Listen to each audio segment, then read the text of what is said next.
In the course of the next hour, we'll talk about what may happen at the Democratic National Convention, the future of the Democratic Party, and we'll talk about what may happen in the campaign against Ronald Reagan.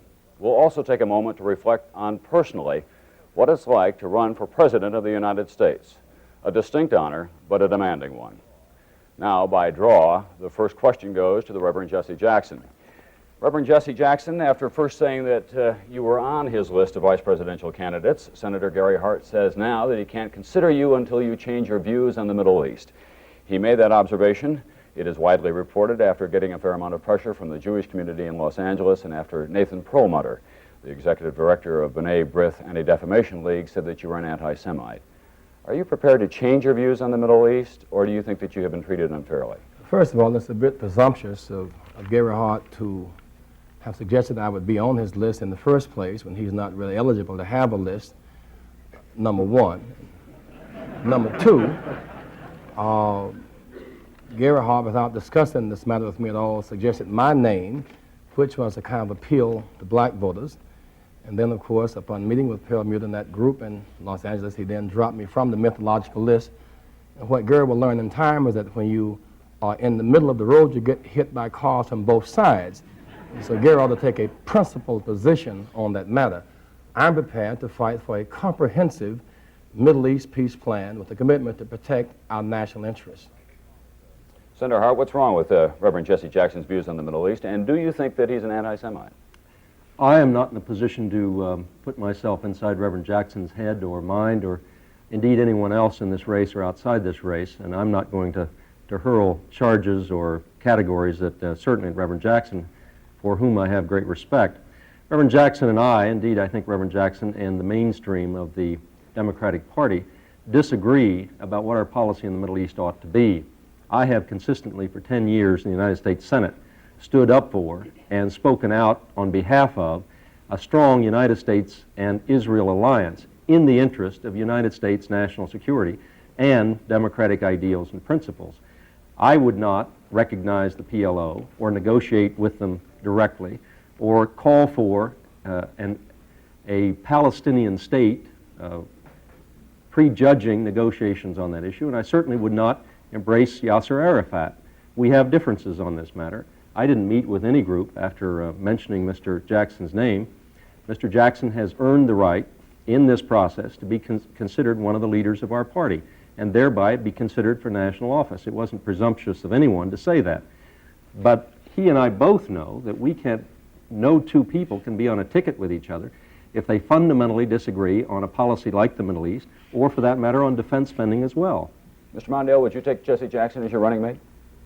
I think that the important point here is to put in place a process. I'm not including or excluding anybody. I know something about the vice presidency. I think it's the most important decision that a candidate for president ever makes because it's fateful in many, many respects.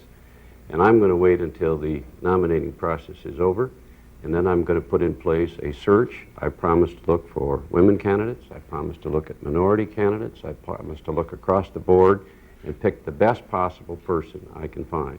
Why shouldn't the voters know now who you are considering? After all, you tell us what you think about just about everything else in the world, and in the last 25 years, we've had 4 vice presidents go on to become president. We've had one resign because of scandal. A choice in the Democratic Party could not get to the fall campaign because he'd not been checked out thoroughly enough. Don't the voters deserve to know who you have in mind? Yes, if I had someone in mind, but I do not now. In other words, I think that we've learned the hard way over the years that this choice has to be made with great care.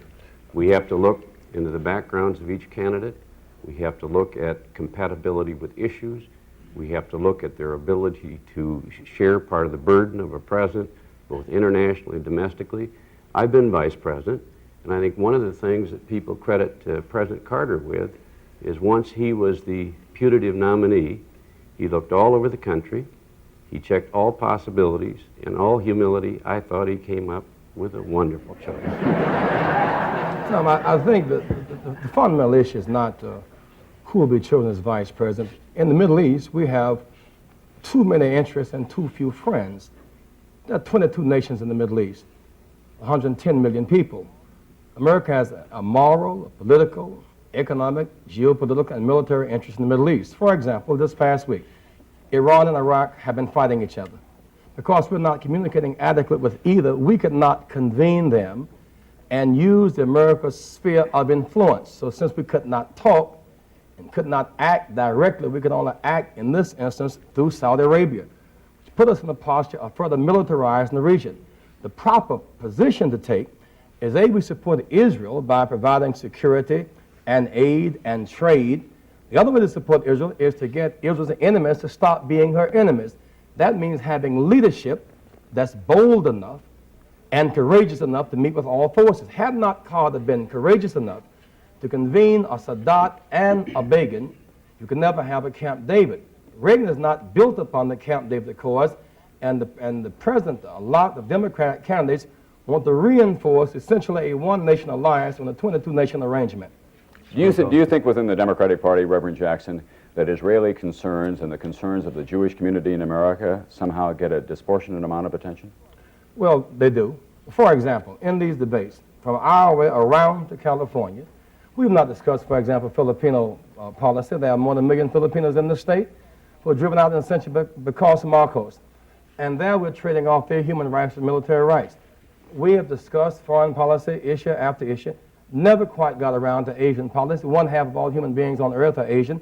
We've never really got around to African policy, 1/8 of the human race. America, South Africa's #1 trading partner, never quite got around to that. Or what role would we take relative to Central America, Nicaragua, and Cuba? We find ourselves again following a Republican president, taking leadership in Central America while we just talk and they act. My point is we must measure human rights by one yardstick. I think one of the greatest mistakes to be made in the Middle East, and I agree many, many other areas ought to be discussed, is the notion that is only by somehow pressuring Israel, by expressing some kind of tentative relationship between the United States and Israel, that peace can be achieved in that region. I think all history is to the contrary.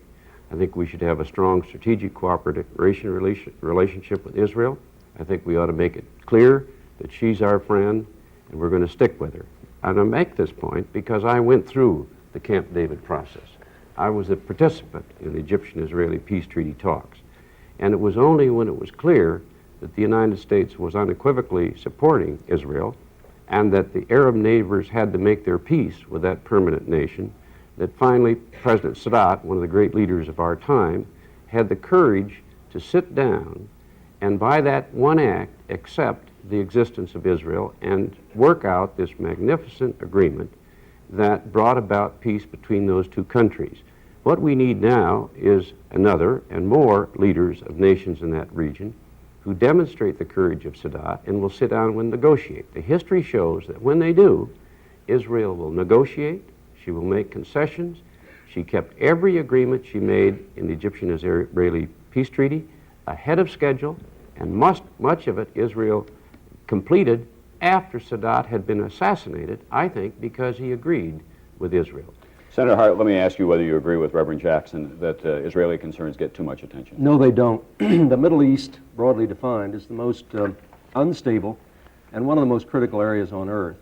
And there for 30 or 35 years, this nation has attempted to establish peace by guaranteeing the security of Israel's borders and getting her neighbors to do the same thing. I think the best way to achieve the objectives Reverend Jackson's talking about is if those neighbors would make one simple declaration, and that is Israel has a right to exist within secure and safe borders under the UN resolutions, and then that would break the logjam. You know, This is a critical area. In this, if you keep talking with Israel only and don't stop Israel's enemies from being her enemies, you cannot help Israel. The most significant feature of the Carter negotiation, he was able to get Egypt with the most guns aimed at Israel to drop those guns. You cannot be my friend unless you get my enemy off of my back. And our leaders must have the courage to face the facts. Senator Hart, if you'll finish Reverend Jackson interrupted me. I'd like to finish my statement. It's not as if we haven't talked to Israel's enemies. We have armed them. Jordan, Saudi Arabia, other nations in the region have received and now possess very sophisticated American military equipment, not only under this administration, but the previous administration as well. We haven't neglected Israel's enemies. In fact, we've been arming them potentially at Israel and our own security risk.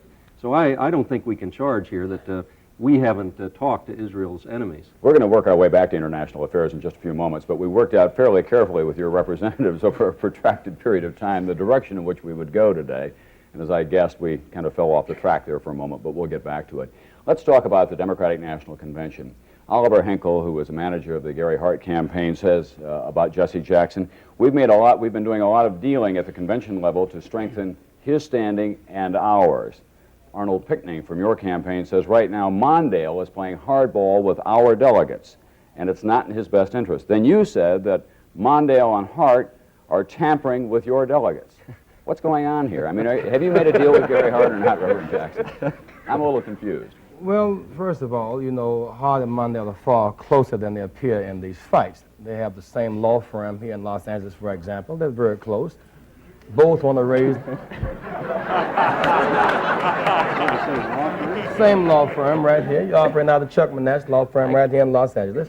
They're very close. You're just giving him more business. And secondly, both want to raise the military budget in peacetime.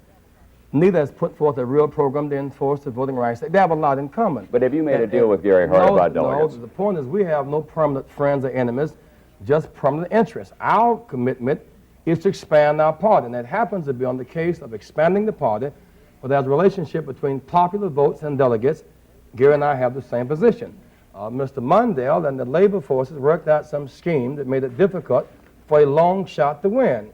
Here's a man who's playing the game and the referee of the game. That's the kind of stacked cards. Yeah. So on that matter, Gary and I have been together. Yeah. Let me ask you, Mr. Mondale, let me just ask. I just heard something I'd like to respond to. I'll give you a chance to directly. You've won 38.5% of the popular vote, as we calculated, to get 51% of the delegates. If you go on to win the party nomination after some of your operatives and others were interested in making some of the changes in the rules of the party, if you go on to win the nomination, won't it be more fairly a triumph of backroom maneuvering and technicalities than political popularity? Not at all. These rules were developed under the chairmanship of Governor Hunt of North Carolina. They were the product of over a year of study. These rules were adopted almost unanimously by leaders of what are now supporters of Reverend Jackson and Senator Gary Hart. They are fair. The rules of our party are more open and responsive than perhaps any political party in history. Now it's the end of the fourth inning.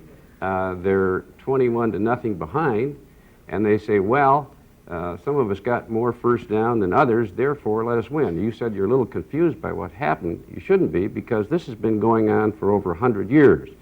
When you get toward the end of the game and people are substantially behind, which is the case, two or three things happen. First, they try to change the rules so that they win, although they've lost. And secondly, they start working together, as Gary Hart and Reverend Jackson are, to combine their forces. We protested before the rules even began. Wait a minute. Let me finish my remarks. And that's what's happening today. I am winning by the rules. The rules were arrived at in a responsible way. Their essential position is something like this. I know, Mondale, that you won New York, but I'd like to have your delegates anyway. I know you won Pennsylvania and Illinois and so on, and I believe I'm going to win California and New Jersey and some of the other states on Tuesday, but we'd like your delegates. Those rules are fair, they're responsible, sometimes they work for me, sometimes against me, and I don't think we should be changing them now. Senator Hart, you did know the rules going into this campaign. Well, it's not a question of knowing them, it's a question of whether you think they're fair or not. Of course they're not fair, and Mr. Mondale is not correct in saying that my supporters approved of them. I protested those rules back in the fall of 1982 very vigorously, and today, in talking about deals, in my own home state of Colorado, the Mondale and Jackson forces are ganging up to try to defeat Hart delegates in Colorado. So I think we ought to figure out where the deals are being made. Mr. Mondale mentioned New York and Pennsylvania. The other day in Ohio, 10 or 15 delegates were allotted, and I think 12 or 14 of those so-called uncommitted delegates went to Mondale supporters in a state where I won the primary. Correct. Now, Tuesday, it may turn out that I have won more primaries, more caucus states, have at least an equal number of votes, if not more popular votes than Mr. Mondale, caucus states, primary states all across the country, and not have the same number of delegates. Those are not fair rules. It's the same as the issue of how we finance our campaigns. process is important. If you take political action committee money, even if you say you're going to give it back and you don't, that is a very, very serious problem in this process. But Tom, what's important that we not get lost, I have 21% of the popular vote, 7 to 9% of the delegates. Mondale has 38% of the popular vote. Vote from the people. About 50% of the delegates absorb the rules from the top down. In a democracy, the people determine delegates, not the rule makers from the top down. I'm not sitting here asking for set-asides or workfare or welfare, but I do intend to fight for my share. There is one additional point that I wish to make. The meeting of the Rules Committee decided that for the first time at our convention, we'd set aside about 14% of the delegates who would be delegates that would be drawn from the Congress, from the United States Senate, from governors, from state elected officers, from local officials around the country, people that have been elected by the people in their own states and their own districts, to go to the convention in order to have a different level of representation in the sense that they would have been close to their own people and seen as recognized the needs of their states and their local communities. One of the things that hasn't been mentioned in these calculations is that I've been getting most of them. Now, why are they coming to me? Why are most of the mayors here, for example, in California? Why are over 20 of the congressmen and women in California for me? Why are so many senators and congressmen and women all over this country, in New Jersey and so on, for me? The reason is that I have worked with them. The reason is that they have confidence. The reason is that they believe I can win, and the reason is they believe I can be a good president. I find that as a matter of pride. None of them had to be for me. It's a free choice, but I think that's a tribute and a statement that they believe that I can be a good candidate. Now, those delegates are included in the list that they're mentioning. I'm proud of that. I wouldn't give back a one of them. And as a matter of fact, if my opponents could get my delegates, which they're trying to do, they would take every one of them, and I'll bet you every dime I've got, if they were ahead now, based on these rules, they'd be defending them as though it had been written and decreed by the Bible. I would not one vote beyond which I've earned in the popular vote. The fact is, if the PAC money, for example, is improper or illegal, and FEC or the rule on it before it's after-the-fact situation, then the money should go back, and what was purchased with it ought to go back. I just want one set of rules. If I know what the rules are, I can compete against these great odds, even against these odds, but I want to know what the rules are to be consistent. In Texas, Mondale got 41%, I got 33%, Hart got 24%, I got a solid 3 in delegates. Something wrong. Number 1 in popular vote in Virginia, number 2 in delegates.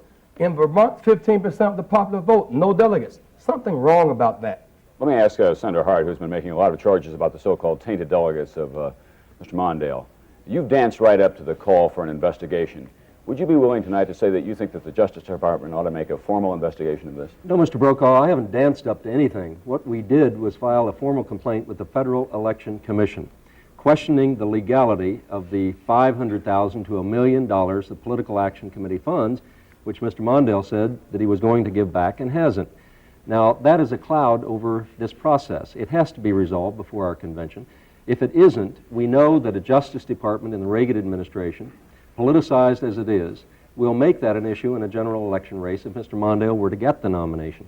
I think Mr. Mondale ought to join, because he says there was nothing wrong here, in a request to open that process up, accelerate the decision, and let's have it behind us once and for all. Was the money legal or was it illegal, as the Wall Street Journal and other publications have suggested? It's a serious question in this race. Once again, we see Gary Hart trying to raise a charge that he knows is without substance.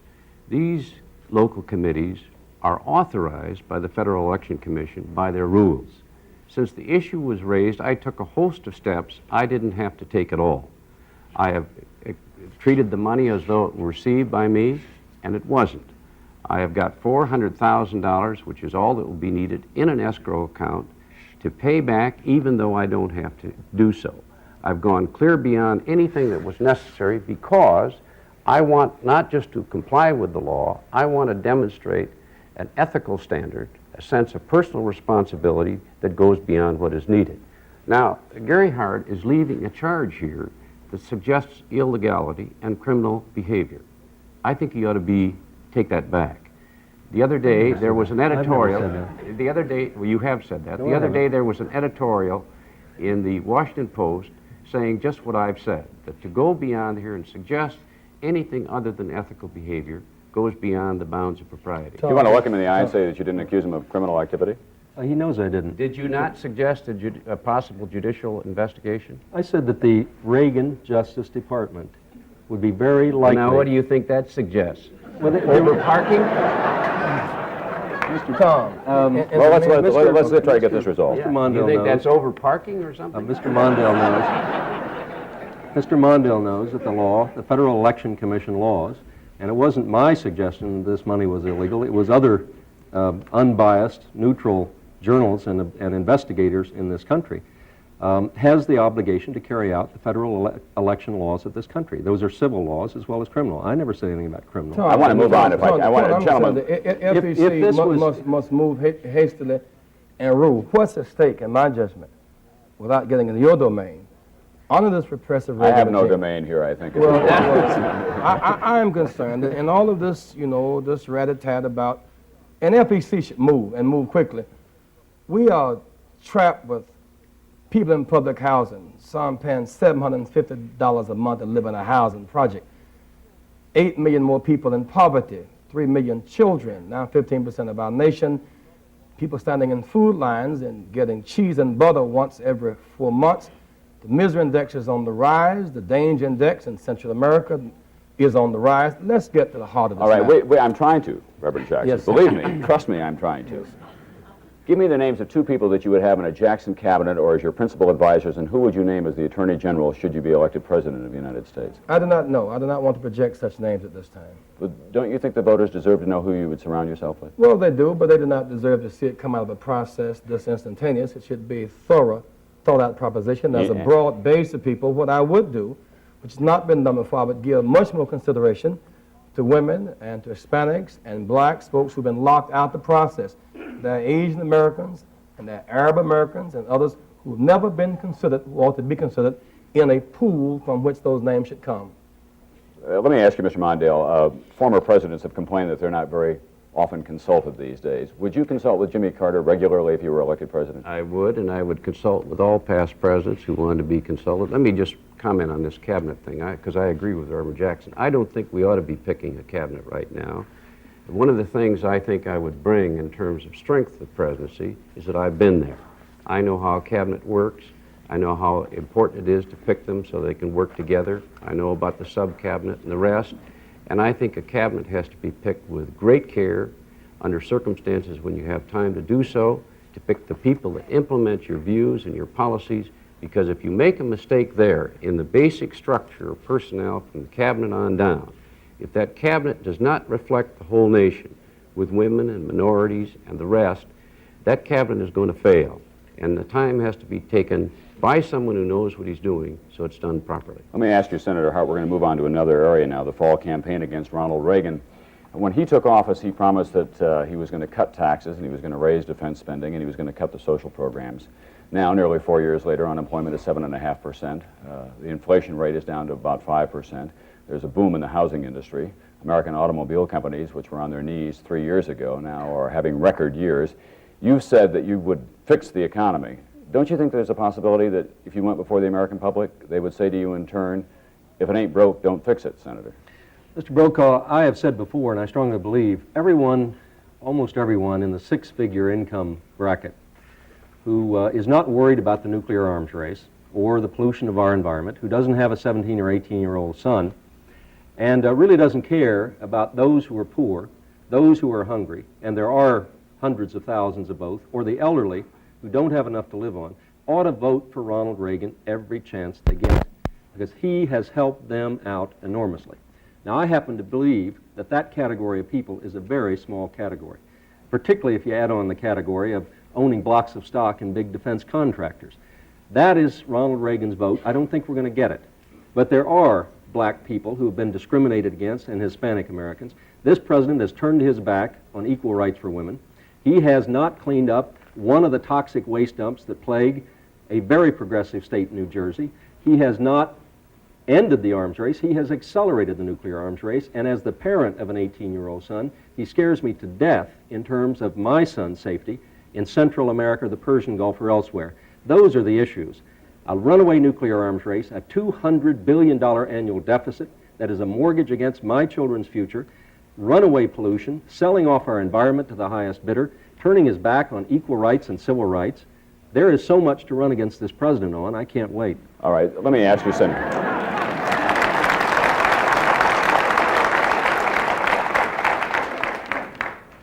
We may point out that the audience are invited guests of the three candidates, so that it's not what you would call a bipartisan gathering here in Burbank tonight. By common consensus, Republican and Democrat alike, expert and amateur, the state of United States-USSR relations are at an all-time low, certainly in the post-war era. What would you do to get them started again, given the fact that Chernenko and Andropov before him and Brezhnev before him said, we'll not talk until you remove the new intermediate Pershing and cruise missiles from Western Europe? Would you be prepared on behalf of the United States to go against the NATO allies and do that? Oh, of course not, and the Soviets aren't serious about that. The Well, Soviet they Union, certainly bring it up every time. well, of course they bring it up. They're dealing with an administration that fundamentally doesn't believe in arms control. When the Soviets know they're dealing with a president, and I intend to be that president, who is committed to the arms control bargaining, negotiating process, they will be at the bargaining table. I intend to seek an early summit with the leader of the Soviet Union to start a series of arms control negotiations, the center of which is a freeze on the production and deployment of new nuclear weapon systems, in addition to which is a freeze on the production of plutonium by which those systems are made, and a ban on weapons in space, an end to the proliferation of nuclear technology and materials, and the establishment of a capability between the two countries to monitor crises, and finally, to reduce the level of nuclear weapons in Europe while we bargain all of those away. Mr. Mondale, would you be willing to pull out the Pershing and the cruising missiles? It has to be handled differently. What I would do is repropose the 1981 Walk in the Woods Agreement, by which the Soviets agreed to pull down the number of their SS-20 missiles, and we would deploy the cruise missiles, but not the Pershing missiles, and then negotiate, hopefully, toward a zero option. But I want to make another point. President Reagan says that it's the Soviets' fault that there are no arms control talks and a serious arms race. To some degree, that is always right, and I don't wish to in any way withdraw my criticism of irresponsible behavior on their part. But it is an historical fact that every president of every political party since the bomb first went off has been able to make some progress, have some negotiations, some agreements that reduce the risk of war. Kennedy, Nixon, Ford, Johnson, Carter, every one of them made progress. Now, for the first time, we have utterly no negotiations going on whatsoever. That's got to change. And I would begin by temporary moratoria, patterned on John F. Kennedy's atmospheric test ban, where we would agree temporarily to say, for example, stop underground nuclear tests, anti-satellite tests, and things like that, and then challenge the Soviet Union to reciprocate. If they do, we can quickly incorporate those agreements into a treaty, as Kennedy did with the atmospheric test ban. I believe in annual summit conferences with the Soviet Union, just as we meet annually with the major industrial summits. We don't have time to go into it, but one of the tragedies of our time is that the President of the United States, the head of the Soviet Union, for all practical purposes, have not had a serious talk since 1974, and the world's gotten more dangerous. I believe, let me just finish one point. You can be sure I will, Reverend. I have from the beginning supported a negotiated and mutual verifiable nuclear freeze. This is the most important concept of our time. I've stuck with that position, believe in it, pressed it all the way through, and I will seek that agreement at the earliest possible moment with the Soviet Union. Reverend Jackson, let me ask you on that last point. Leaders of Sweden, India, Greece, Tanzania, Mexico have just made a joint appeal that has been endorsed by the Pope to end the arms race between the United States and the Soviet Union. You think that one way to break this impasse between the two superpowers is to get a third party involved? There's no doubt about it. I think on the one hand, we must support a mutual and verifiable freeze. We must reject the build down process that Gary supports, because build down really means build up. It really means more bang for the buck, smaller, more efficient and dangerous weapons. we need to be serious about freezing and halting deployment and production. We should not have deployed those missiles in Europe in December in the first place. Now what's needed is, in fact, leadership initiative. We have not really given ourselves a chance. I would challenge Chernenko to a meeting face-to-face. I remain convinced that presidential initiative has to be the key characteristic in making great things happen. We cannot just keep passing notes. We have to determine that nuclear buildup is too dangerous, is too costly, and too likely to explode. But if we just keep the conversation at who's going to have the latest missile in the ground, we miss the offensive possibility of going from the fact the reason we are alive tonight, Russia decided not to kill us last night. They could have. And they're alive because we decided not to kill them. We really are down to mutual annihilation capacity. We need leadership that can shift the whole vision from defensive and overkill capacity to putting our energy now in more trade and technology and education and mutual exchange.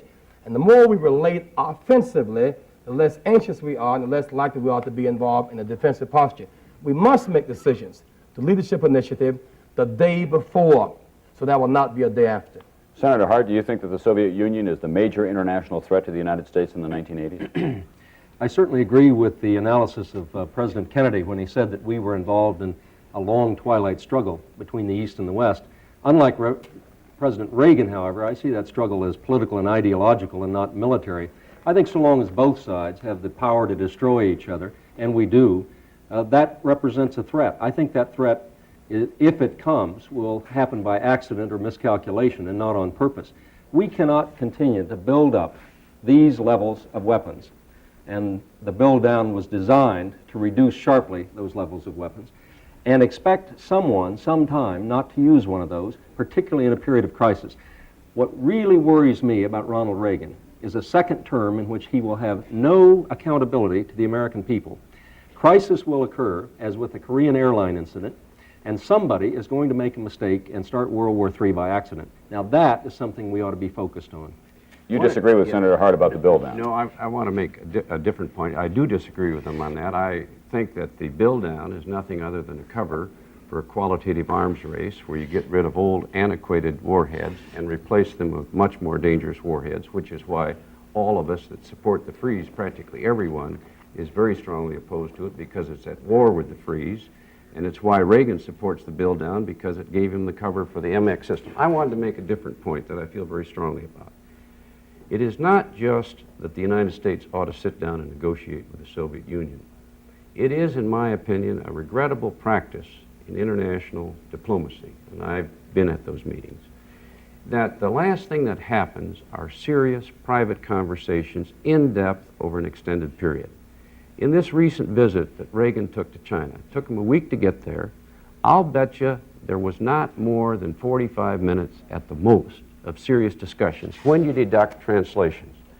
The same thing happens when we meet with the Soviet Union. When you do meet, you have a banquet, you meet with your advisors, you take a nap, you get ready for the next banquet, and if you have an hour or two discussions, and these things are precious moments in history, what I want to do as President of the United States, and you look at what happens now at this upcoming International Economic Summit, I'll bet they don't have 2 hours of serious talks on the subject. The whole world needs leadership, and yet the one thing that happens doesn't happen. When I meet with that head of the Soviet Union, I'm going to say, let's skip the banquets, let's skip the toasts, let's skip the public ceremony, and let's sit down here for 1 day, 2 days, 3 days, 4 days, and let's get some understanding that makes this world safer. That's what the world But needs. Tom, so long as Mr. Mundell and Mr. Hart want to raise the military budget in peacetime, that speaks louder than any banquet skipping arrangement you can figure out. We must face the fact that we have the capacity now to destroy every Soviet city 35 times, the capacity to wipe out the human race many times and freeze the planet. We have overkill capacity. Now let's use developed mines and not guided missiles. We've given the military buildup in new and various forms of killer and anti-killer a chance. Let's give peace a chance. Let's not be, part hawk, part buzzard, part dove. Let's fly another way. All right, thank you very much. Reverend Jackson, I want to move on to another area. I know you're interested in the third world, and I want to ask Senator Hart, one of the major problems in the third world is the enormous amount of debt that a lot of these countries are carrying, the less developed countries and third world countries. Would you be willing to cancel a lot of that debt or stretch it out all the way and then bail out the American banks that have such a deep hold on the debt that exists in the third world? I am totally opposed to the taxpayers of this country and the international financial system bailing out banks in this country who made unwise loans. I am certainly in favor of a policy that would put a cap on the interest rates that are being charged on loans to third world nations that can in fact recover when the international economy recovers. I am in fact for rescheduling those debts along meaningful lines, but not in a way that squeezes the life out of the economies and hurts the poor people in those nations.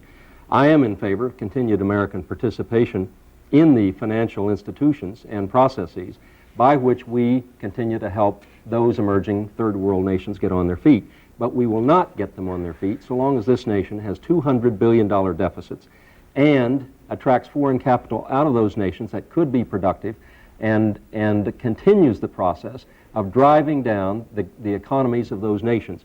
We are in this country the worst enemy of the emerging third world and most responsible for that continued debt. Reverend Jackson.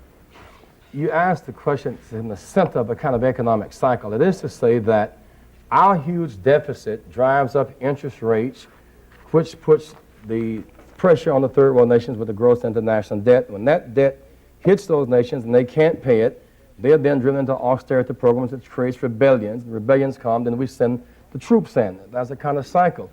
What must happen? Last year, 90,000 corporations earned a profit and paid no taxes. That's a big factor in this large deficit. The rich was a kind of reverse Robin Hood process. They took from the poor and gave to the rich on the Reaganomics, lost over $50 billion, the rich not paying their share of taxes, plus this large military budget.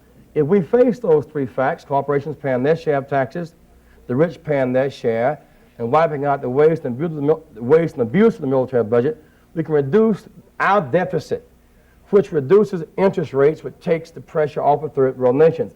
Now you add to that putting a cap on the interest rates there and renegotiating some loans, allowing a place like Mexico to export goods and not just export people. That becomes a plan. That means a fundamental shift from supply side economics trickle down from the rich to demand side economics, where you have a centrifugal force from the bottom up. A fundamental shift in our economic posture and taxing structure. I want to move along here if I can, Mr. Mondale. Can I make just one point on this subject? I think it's very important.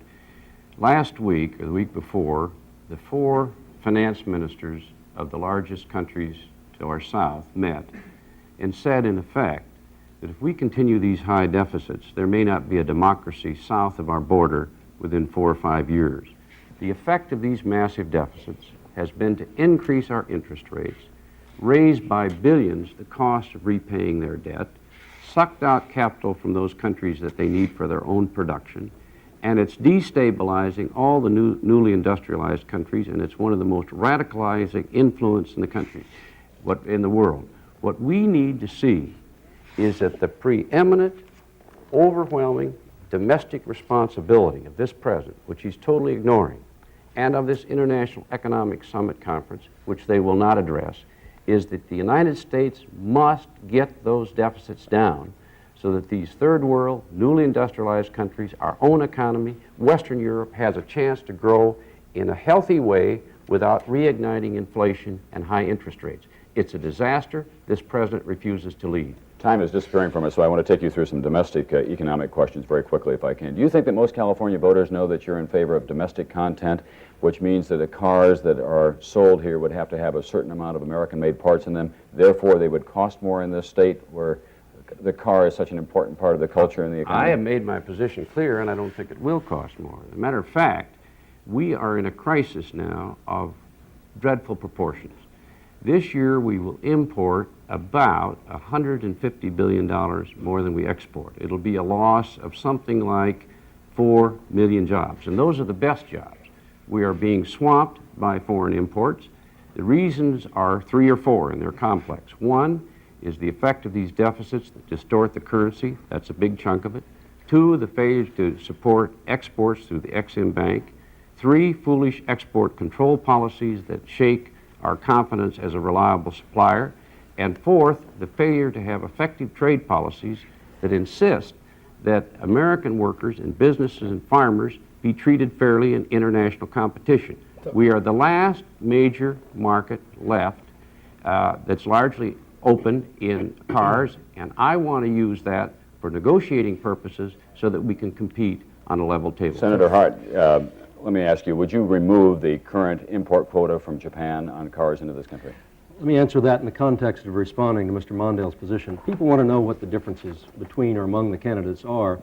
This is a major difference. Trade policy, as it relates to the state of New Jersey, the state of California, is going to be critical with regard to jobs in those two states and all across this country. 1 million people in the state of California alone work in jobs directly related to exports. That domestic content bill would wreak havoc on the state of New Jersey's economy, the state of California's economy, and the trade process of this nation. We need to modernize. We didn't do it in the 70s. We're not doing it in the 80s. We need to become productive. We need to enter the international trade arena aggressively. The domestic content bill, a major difference in this campaign, is economic surrender. It says we cannot operate and maintain efficient automobile plants. And to you foreigners, come in and own those plants. We'll trade a few jobs here. It'll cost us 10 jobs for every one we save. That is not a great nation, and it is not a nation that is going to offer economic opportunity in the 1980s. Tom, the content question must be seen in the context of an auto, steel, electronics, and rubber and textile collapse. The content is at best a good gesture to try to save some people who are caught in the crack in the crisis. That's the plus value of content in a very limited situation. But the question behind that question is, what's the source of that collapse? When corporations get our tax dollars and these loans, as Chrysler did, they must be obligated to reinvest in this economy, retrain this workforce, and reindustrialize our nation. We cannot let these corporations take tax dollars and these benefits and then close plants on workers without notice, take our job to slave labor markets abroad and undercut the American workforce, or acquire other companies and merge with other companies. Simply put, we at least must make honeybee sense. A honeybee gets its nectar from a flower, its gratification, its joy, its life. It then drops pollen where it picked up nectar from. If the honeybee got its nectar from the flower, and so its pollen someplace, as the flower would die, the honeybee would come back, the honeybee would die. When these corporations get their nectar from America, their loans, their security, their education, their workforce, and then so the pollen in South Africa, Taiwan, and Brazil, they're not exhibiting honeybee sense. We must have a new arrangement on economic accountability. Yeah, I must say, Reverend Jackson, I must say I thought I had anticipated every subject that might come up here tonight. But that's one, the birds and the bees went right by me, I must tell you. Very basic. Very basic. We're going to move on if we can to I got to respond to Well, I'm not under the rules, really, Mr. Mondale. That's a very good point at this juncture. We're going to move on, if we can, to some personal reflection about what you've all been through now in this campaign. And I tried to think of a question that perhaps you had not been asked. You met in so many debates. You've had so many answers over the... I thought maybe I'd ask you the birth dates of your children, but then as a father, I knew that that wouldn't be fair as well. But I'd like to ask you about the personal matters. Every aspect of your life has been examined and re-examined again and again and again, held up to the light of television cameras and to the cold, harsh light of the press. Do you think that we make it too difficult in this country now for someone to enter this political arena because we examine all aspects of their life and it becomes a kind of public nakedness beyond the pale? No, I do not. It's sometimes tough, but anybody who does what we do knows that everything about us is public information. And the reason is that the public, understandably, wants to know not just what we say we're going to do, they want to know who we are. Are we healthy? Are we responsible? Are we honest? Do we have a sense of humor? Are we nuts or are we sane? And that's a good question. And my opinion, it is, and I'll tell you. Let me finish this, because as a matter of fact, we failed to ask that question a couple of times in the past and found out too late that we had problems. And my experience has been that this has been good for my family, for my wife, Joan, for our children. I think we've come out of it stronger. I'm proud of every one of them. Senator Hart, do you think that we go too far? No, I don't think so. I think there is a tendency on the part of those who observe politics to focus on tactics and rather minor matters, and not on substance, and not on why we're running for the presidency and what we intend to do, what the direction is. I think what makes it tough, if I may say so, with all due regard to my friend Walter Mondale, is the negative kind of campaigning. If anything has hurt, it's not been the personal scrutiny. It's been a campaign of distortion and distraction.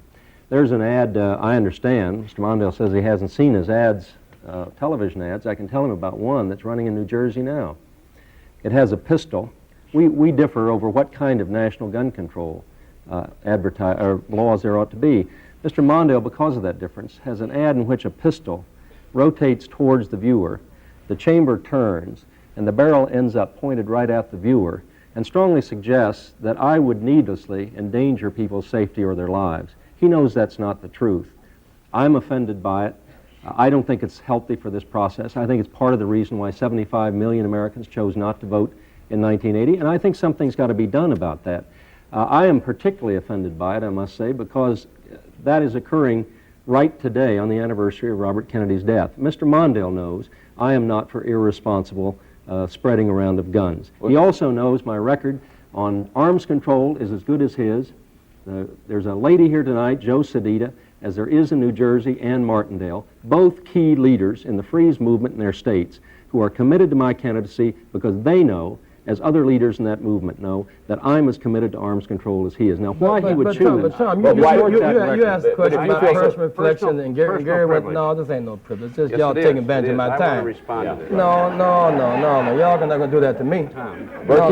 We are keeping track of the time. Not and but so much. You asked about personal reflection on the campaign, and Gary, took his last best shot at Mondale and all No, that. that was my personal reflection. That's his personal reflection. He's injured.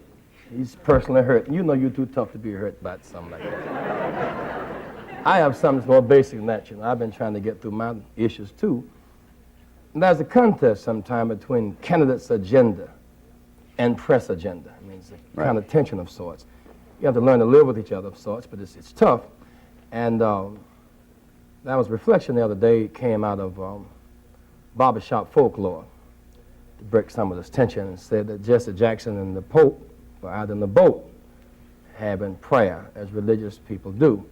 And the stiff wind came along and blew off the Pope's holy cap.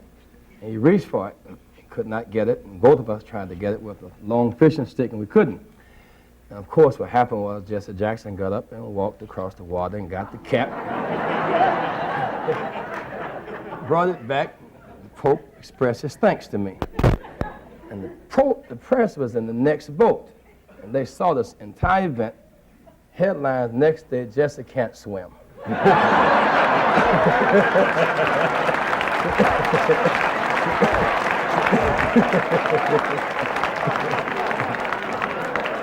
That's the real war that's out here. But did they spell your name? Did they spell your name right? You have made some serious charges against Gary Hart in the course of this campaign. I want to respond to the charge. But you have often suggested that he cannot be trusted with power or with authority, that he flip-flops on issues, that he has exploited the frustrations of the young in America. I've never said that. Well, you did that at Emory University when you talked about the cynical exploitation.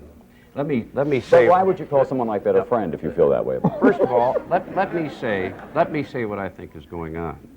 And the fact of it is, in the New York campaign, Gary Hart said he was against gun control. I think that's an issue, particularly with the snub-nosed guns, where I believe they should be banished. I think that's a proper issue. It's one that's very controversial, but I believe there's all kinds of evidence that those guns are used to kill people, they're used to shoot police. It's a legitimate issue, and I have a right to raise it, and we have a right to debate. Moreover, I have debated the issue of the freeze. Gary Hart took a year to come for the freeze. He supports the bill down that's at war with the freeze, and I believe that's a legitimate issue.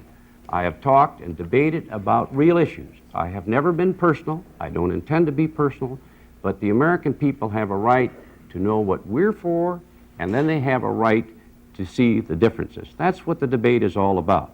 I've kept it on that basis. It was Gary Hart that accused me of being responsible for the deaths of the Marines in Lebanon. It was Gary Hart that ran an ad in New York that suggested that I wanted a war in Central America. It's Gary Hart that talks about days of shame, even though he himself had spoken up for our rescue mission in Lebanon. Let's get on to the real issue of the freeze, of arms control, of the environment, environmental leadership, fairness, commitment to justice. That's what I'm trying to debate, and that's what a campaign Tom, is all about. Do you think your anti-gun commercial is fair?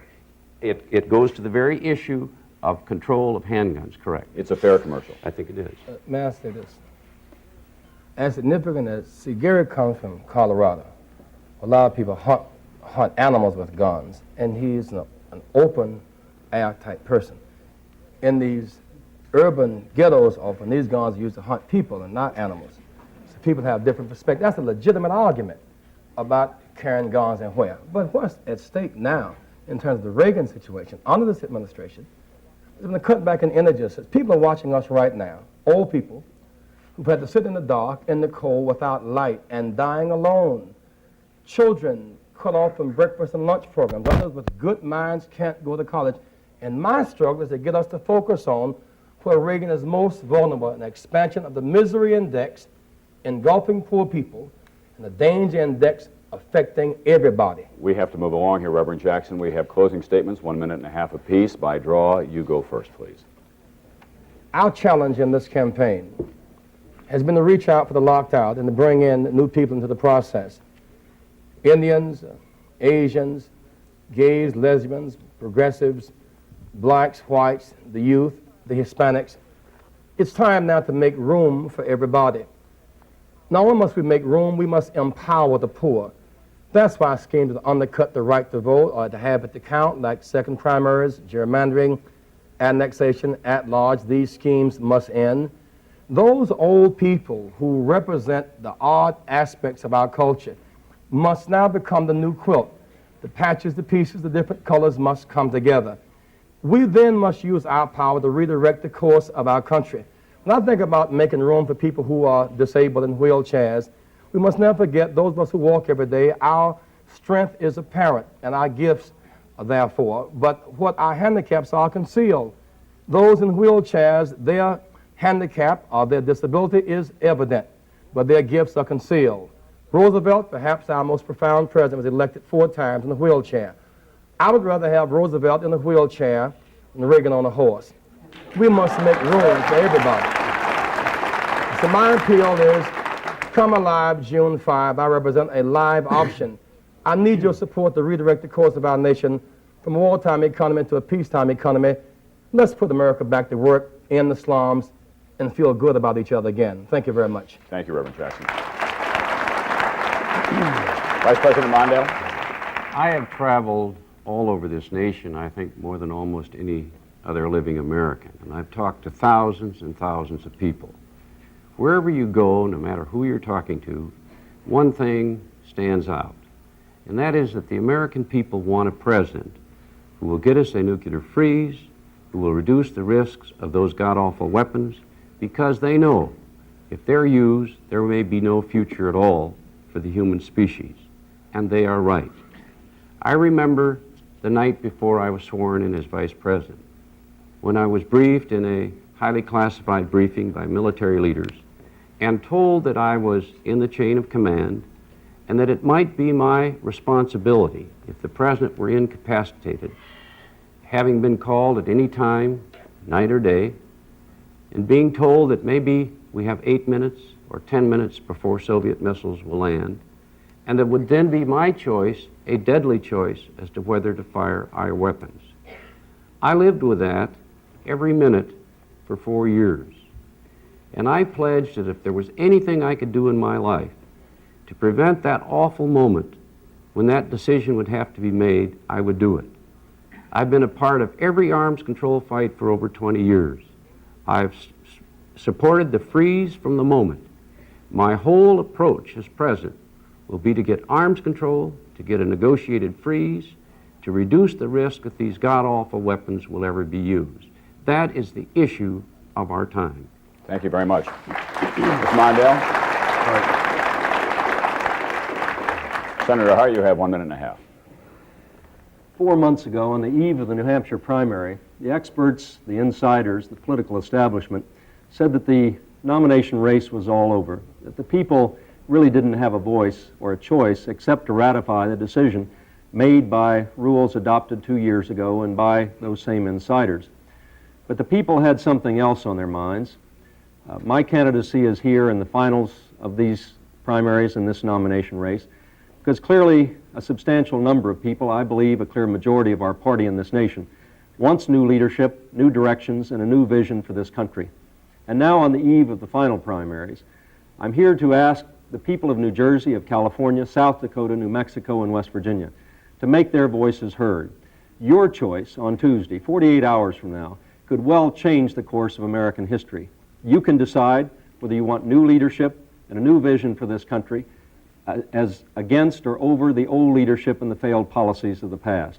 You literally can decide that this country will move into the 1980s or 90s and leave behind the policies of both parties which have not addressed this decade of change. I ask for your help, not for a candidate, but for a cause.